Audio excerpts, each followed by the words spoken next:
So this is going to be a pretty busy week for me video-wise. There are a couple videos in the strategy department that I've been working on that I want to get up, and there has been some news in the curling world, especially here in the United States. But today, I wanted to talk about an event that's starting on Monday, the 2022 Pan-Continental Curling Championships. You may not even know what this event is if you don't follow things closely in the curling world. And this is the first year this event exists. So let's dig in a little bit into what this tournament is, who's playing, why it matters, and why I'm kind of excited about it. So the Pan-Continental Curling Championships started today, October 31st, and are running through November 6th. They're taking place in Calgary, Alberta, in Canada. It's a qualifier for the 2023 World Championships, and really, it's a combination of what used to be the Pacific Asia Curling Championship, which has been around for a while, and the newer America's Challenge, which often pit the United States and Canada against some developing curling teams in other North, Central, and South American countries. And while that's a pretty accurate description of the event, it might not be obvious at first that there are also teams from the Middle East and Africa who are playing in the Pan-Continental Curling Championships. All in all, what it has basically done is divide curling into a two-region sport.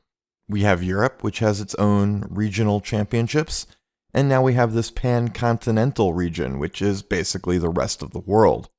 That might seem a little odd, given that the rest of the world obviously is way bigger and more diverse than just a European championship.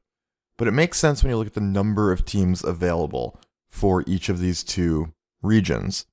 For years now, the European Championships have had an A, B, and C divisions because there's just so much depth of teams. Now, these teams are at very different levels, with some playing world-class curling and others still developing their programs, trying to improve and get better year by year. That's why in Europe we see an A, B, and C division for their championships, with the ability for teams to move up and down levels as they perform each year. That's what we're going to see now at the Pan-Continental Curling Championships. Because we're adding all these regions together into one curling region, so to speak, we're able to have an A and B division in both men's and women's play. This is important because it gives the newer curling nations the chance to compete at a level where they're playing against other teams that they have a chance to beat either now or in the near future, and gives them sort of a near to medium term goal of moving up to the A level and getting a chance to play against some of the bigger, more established curling nations. So what does that look like this year? Well, we have a total of 16 men's teams and 13 women's teams participating in the first Pan-Continental Curling Championship. One notable absence is China. The Chinese men's and women's teams withdrew on October 5th. That takes away some of the depth from the A divisions. It's unlikely, I'd say, that the Chinese teams would be medal favorites, but they would have been in the tier of teams that could at least compete with some of the higher end teams, like Canada, the United States, Korea, and Japan. One nice side effect is it did open up additional spots in the A division for other nations. In the women's division, we have New Zealand now playing in the A division, and in the men's competition, Australia moved up to the A division. Also worth noting that while the A divisions will probably have 8 teams each going forward, this year the women's division has 9 teams. Australia couldn't go to the 2021 Pacific Asia Curling Championships, and it seems that they were given a spot in the Pan-Continental Curling Championships as sort of a make-good for that. In most of the divisions, with the women's B division being an exception, and we'll get to that, we're going to see teams play a full round robin, with the top 4 teams making the playoffs, and then having semifinals with a gold medal and bronze medal game after that. The top 4 men's teams in the A division will qualify directly for the 2023 World Men's Curling Championship. That's in addition to Canada, which automatically gets a spot because it is the host of the World Championship next year. Meanwhile, the top 5 women's teams in the A division will qualify directly for the Women's World Championship next year in Sweden. But there's more to look out for than just who's going to win medals at this event and who's moving on to the World Championships. Because we now have 2 divisions in both men's and women's play, there's also a promotion and relegation system, and there will be battles to see who stays up in A, who falls down to B, and which teams can move up from the B division to the A division next year. On both the men's and women's sides, the winner of the B division will get a spot in the A division for 2023. One men's team will also be relegated from the A division down to the B division, whereas 2 women's teams will be relegated, and that's because there's an extra team in the women's A division this year, again, because of the situation where Australia couldn't play the Pacific Asia Championship last year due to the pandemic. So who's playing in this thing? Well, in the men's A division, we have a couple of obvious contenders for the gold medals. Canada has Brad Gushue representing it, obviously a team that can win any event, whereas the United States is sending Corey Dropkin's team. It's very likely that these 2 teams will be battling for the gold medals come the end of the week. Of course, both South Korea and Japan have capable teams, so I would expect to see them fighting for bronze, and you never know, they could upset one of the 2 favorites at some point during the event. And they'll be joined by Australia, Brazil, Chinese Taipei, and New Zealand.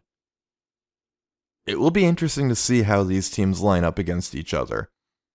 Chinese Taipei has the most recent experience at the Pacific Asia Curling Championships, playing there in 2021. But Australia and New Zealand didn't take part in that tournament, so it's hard to say where their programs stand right now on an international level. That Chinese Taipei team actually went 3-3 in the Pacific Asia last year. So definitely a capable team, if clearly a step behind Japan and South Korea. We also have the Brazilian team led by Marcelo Melo, who went 2-2 in the 2021 America's Challenge, losing both games to Brendan Bottcher of Canada, but beating the Mexican team in both of their head-to-head counters.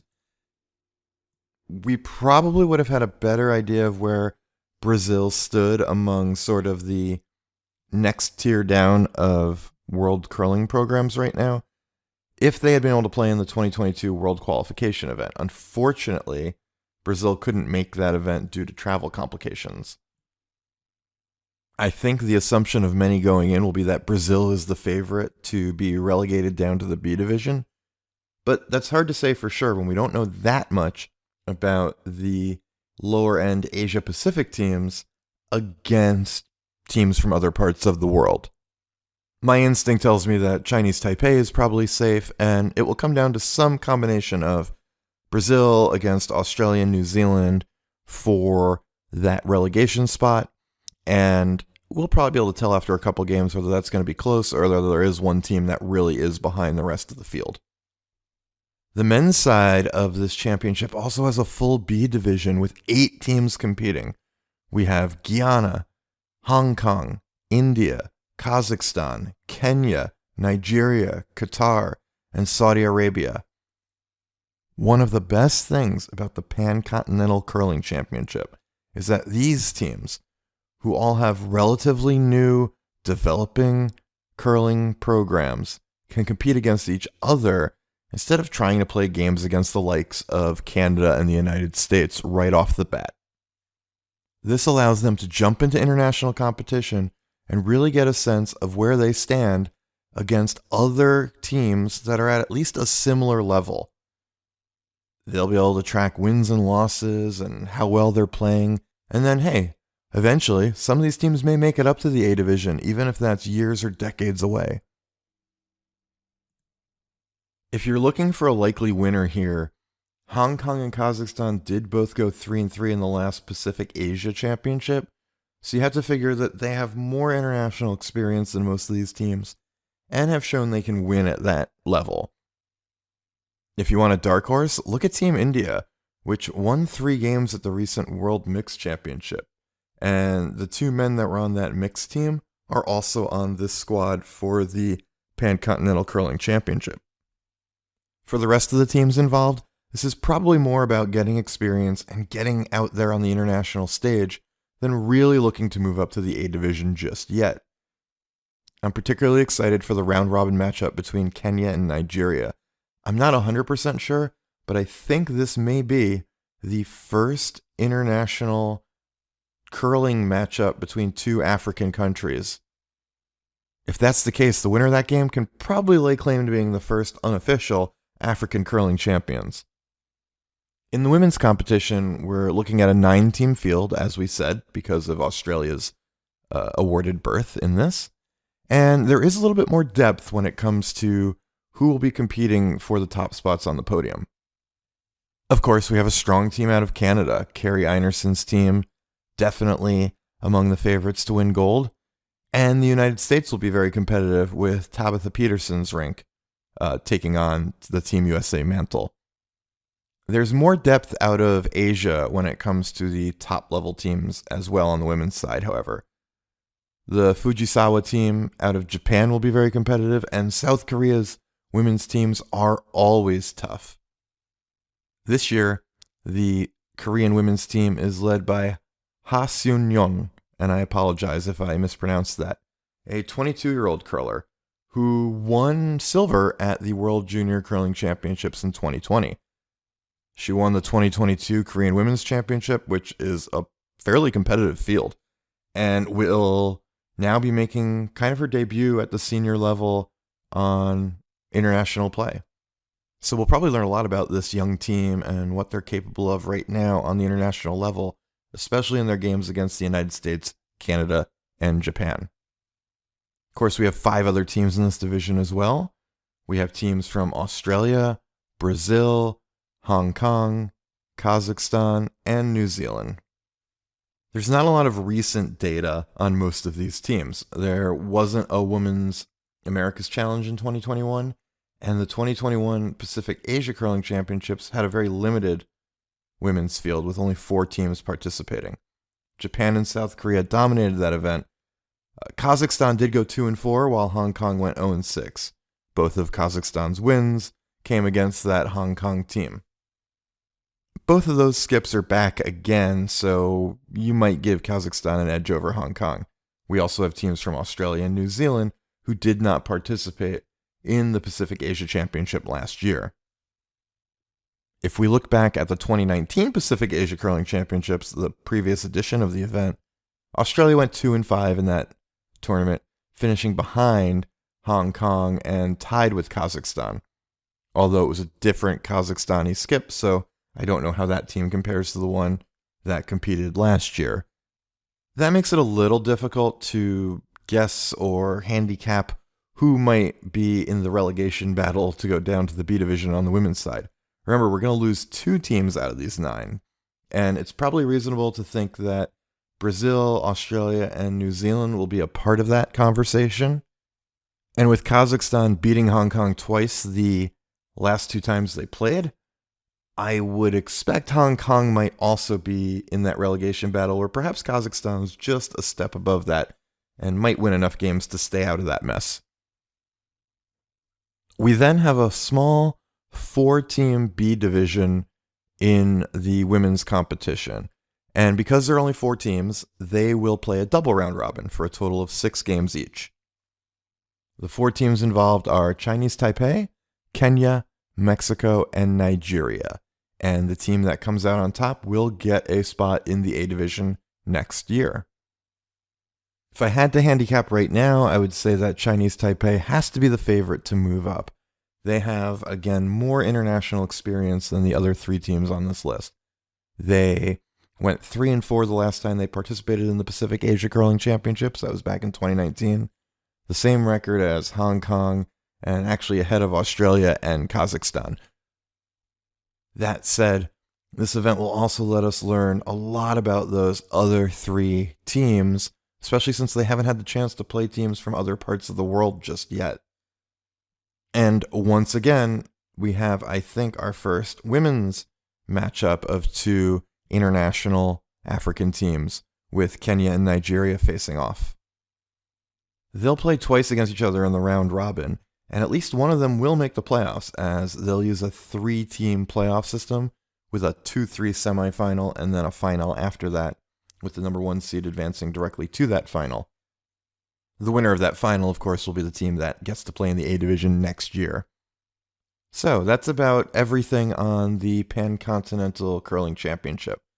I know there is some broadcasting of the games. TSN has some of the Canadian games, although in this case, I didn't see those games on ESPN's streaming service, which is often the case for us here in the United States. So you may not have that, or perhaps just not set up yet for us. In any case, there's also various broadcasting options in Japan, in Korea, and elsewhere, and all the games are on recast on the Curling Channel, which the World Curling Federation has used before for many of its championship events. All games from the A Division will be live streamed there, with some having more complete production than others, but they're all available. I don't think any of the B Division games will be live streamed. I am curious if maybe they'll put the playoff games on there or something, just so we can see who wins and who gets the bump up to the A Division for next year. So, are you excited about the Pan-Continental Curling Championship, the first of its kind event happening right now? Do you have any picks for who will win, who will get promoted, who will get relegated? Leave a comment below and talk all about it. If you like this video, be sure to like it, subscribe, hit that notification button, all the things YouTubers always ask you to do, just to keep this channel growing. Thanks for watching, and enjoy the curling this week.